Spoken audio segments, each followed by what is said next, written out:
शादी के बाद जब मैं अपने ससुराल आई तो सब कुछ बहुत अच्छा था। मेरे पति अमित और मेरी सास जी मेरा बहुत ख्याल रखते थे।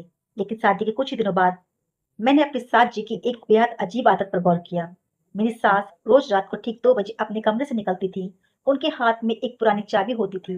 वो दबे पांव घर के कोने में बने हुए उस पुराने कमरे में जाती जिसे हमेशा लॉक रखा जाता था।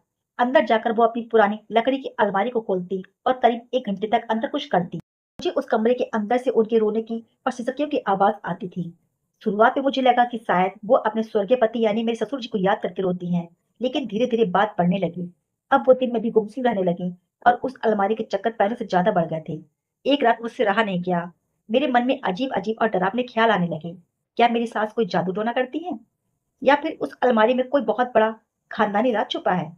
मैंने सच जानने का फैसला किया। रात के ठीक 2 बजे जैसे ही साची अपने कमरे से निकलकर उस पुराने कमरे में गई, मैं भी उनके पीछे पीछे हो ली। कमरा अंदर से बंद नहीं था, दरवाजा थोड़ा खुला था। मैंने हिम्मत जुटाई और दरवाजे की झिर्री से झांक कर देखा। जो कुछ मैंने देखा उसे देखकर मेरी आंखें फटी की फटी रह गई। मेरी सास जमीन पर बैठी थी, अलमारी खुली हुई थी और उनके हाथ में छोटे बच्चे के कुछ कपड़े थे। एक टूटी हुई खिलौना गाड़ी और कुछ दवाइयाँ थी। वो उन कपड़ों को अपने सीने से लगाकर बुरी तरह से रो रही थी और कह रही थी, मुझे माफ कर देना बेटा, मैं तुम्हें बचा नहीं पाई। मैं हैरान रह गई। मैंने तुरंत दरवाजा खोला और अंदर चली गई।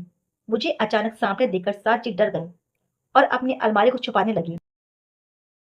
मैंने उनके हाथ पकड़े और रोते हुए पूछा, माँ जी, ये सब क्या है? आप यहाँ रात को छुपकर क्यों रोती हैं? और ये किसके कपड़े हैं?